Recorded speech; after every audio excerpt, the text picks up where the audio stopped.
Hello, a big welcome to today's episode. Bear in mind, every week I'll be uploading quick tutorial on how I address common issues as regards LED lighting, smart home, instrumentation, and control. And for today, I will give a quick hint on how I do my basic LED joining and soldering, simple and straight. First, align the LED accordingly, the volt to the volt and the ground to the ground. Now, you would want to heat up the terminals before applying the LED.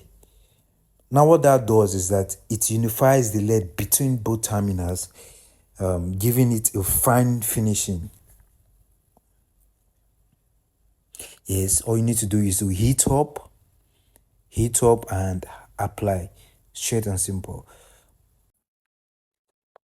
Now we test. Mission accomplished. That's all for now.